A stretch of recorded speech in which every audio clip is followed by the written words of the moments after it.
Assalamualaikum warahmatullahi wabarakatuh. Salam Om Swastiastu, Namo Buddhaya. Salam sejahtera dan salam kebajikan untuk kita semua. Perkenalkan, nama saya Nur Aini Safitri dengan NIM C1B021234. Saya berasal dari Prodi Manajemen Fakultas Ekonomi dan Bisnis Unja. Apa itu radikalisme? Radikalisme merupakan bentuk paham atau ideologi yang bertentangan dengan Pancasila. Salah satu ciri utama dari paham ini ialah sering menggunakan kekerasan untuk mencapai apa yang menjadi tujuan atau keinginan kelompoknya. Radikalisme kini sangat erat kaitannya dengan konsep ekstremisme dan terorisme. Lalu, bagaimana kaitan radikalisme dengan terorisme? Kedua hal tersebut merupakan tindakan kekerasan atau ancaman bagi kehidupan keberagamaan. Tindak kejahatan tersebut sesungguhnya dilakukan oleh sekelompok minoritas orang yang menolak dan sekaligus tidak percaya lagi pada sistem dan proses demokrasi yang ada. Gerakan tersebut menginginkan adanya perubahan sosial dan politik secara drastis dengan kekerasan. Sedang agama yang dijadikan sebagai pondasi kemudian dipahami secara ekstrim.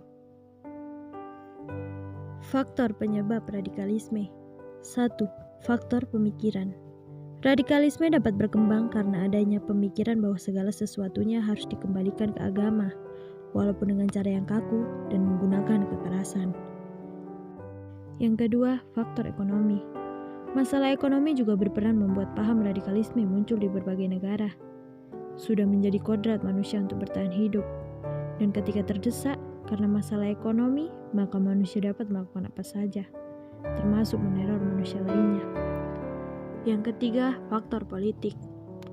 Adanya pemikiran sebagian masyarakat bahwa seorang pemimpin negara hanya berpihak pada pihak tertentu, mengakibatkan munculnya sekelompok-kelompok masyarakat yang terlihat ingin menegakkan keadilan. Kelompok-kelompok tersebut bisa dari kelompok sosial, agama, maupun politik. Alih-alih menegakkan keadilan, kelompok-kelompok ini seringkali justru memperparah keadaan. Yang keempat, faktor sosial. Masih erat hubungannya dengan faktor ekonomi. Sebagian masyarakat kelas ekonomi lemah umumnya berpikiran sempit sehingga mudah percaya kepada tokoh-tokoh yang radikal karena dianggap dapat membawa perubahan drastis pada hidup mereka. Yang kelima, faktor psikologis. Peristiwa pahit dalam hidup seseorang juga dapat menjadi faktor penyebab radikalisme. Masalah ekonomi, masalah keluarga, masalah percintaan, rasa benci dan dendam, semua ini berpotensi membuat seseorang menjadi radikalis. Yang keenam, faktor pendidikan. Pendidikan yang salah merupakan faktor penyebab munculnya radikalis di berbagai tempat, khususnya pendidikan agama. Tenaga pendidik yang memberikan ajaran dengan cara yang salah dapat menimbulkan radikalisme di dalam diri seseorang.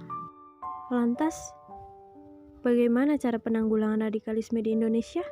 Yang pertama, tanamkan jiwa nasionalisme. Yang kedua, berpikiran terbuka dan toleran. Yang ketiga, waspada terhadap provokasi dan hasutan. Dan yang keempat, berjejaring dalam komunitas perdamaian.